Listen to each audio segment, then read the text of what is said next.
The Dyatlov Affair, the truth about disappearing in the snow. In 1959, a group of young mountaineers embarked on a journey, but never came back. Their bodies were found on the Mountain of Death in the Soviet Union.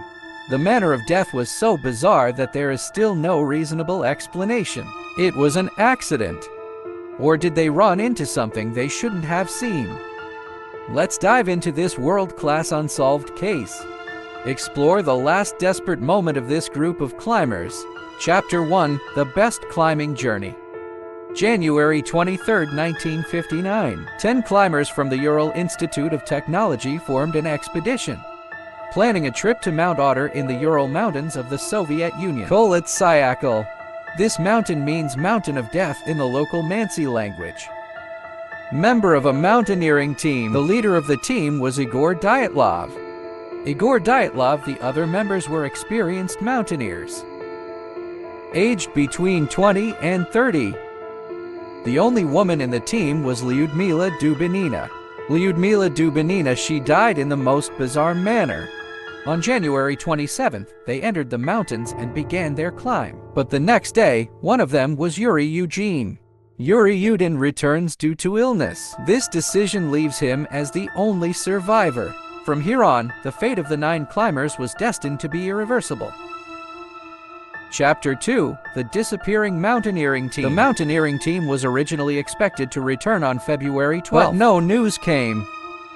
On February 20th, the family anxiously called the police. The Soviet military and search and rescue teams immediately launched operations. On February 26th, the search and rescue team found a tent in the mountainous area. But that's just the beginning of the nightmare. Chapter 3: The Eerie Scene.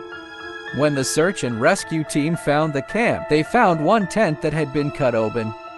The tent was cut from the inside, indicating that the climbers did not escape through the doorway. Instead, he was so terrified that he slashed the tent and ran away. Footprints show they left calmly. No sign of a run. Too strange arrangement of bodies. 5 bodies were scattered in the snow 500 meters to 1.5 kilometers away.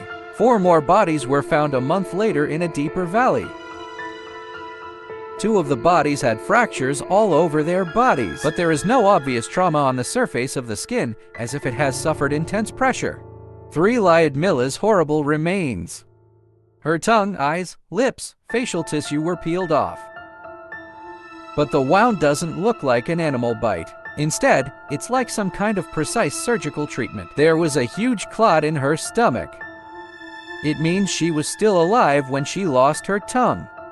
4 Radiation and strange discoloration. Some of the corpse's clothing detected abnormal radiation. This is extremely rare in mountaineering environments. The skin of the deceased took on a strange orange color, and the hair became unusually gray.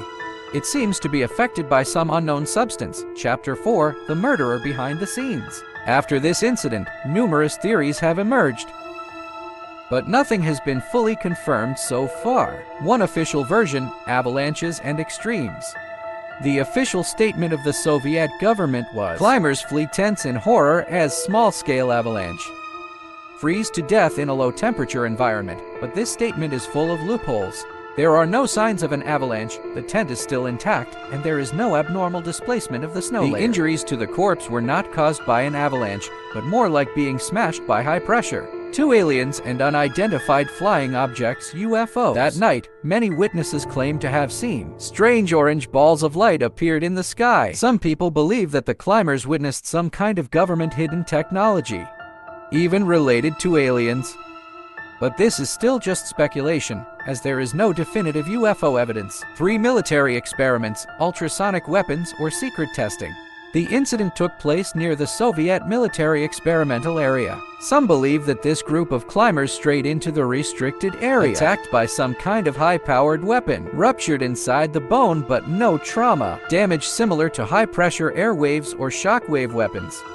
Some clothing contains radiation, possibly a radioactive weapon tested by the military. Although this theory is reasonable, but the Soviet government has always denied any involvement in the matter. 4 Snow monster or unknown creature. Some conspiracy theorists believe the climbers may have encountered an unknown creature. For example, similar to the Yeti in the Himalayas. Some of the players' injuries seem to have been crushed by tremendous force, but there are no large local predators. Knife marks inside the tent and escape methods shows their extreme fear that something is approaching. But no hair or footprints of any suspicious animals were found. This theory cannot be proven. Chapter 5: The Mysterious Ending.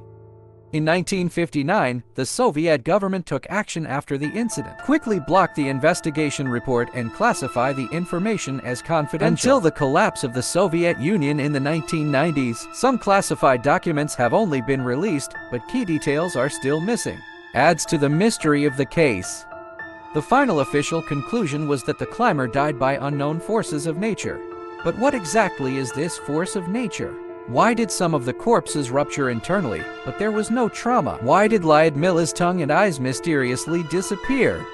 Why did the strange ball of light appear in the sky that night? Why did the Soviet government blockade the event so quickly? More than 60 years later, the Dyatlov incident remains an unsolved mystery. Conclusion: how would you explain it? It was a simple accident. Or is there some indescribable force at work? If it were you, hearing strange sounds on a cold night, will you choose to open the tent?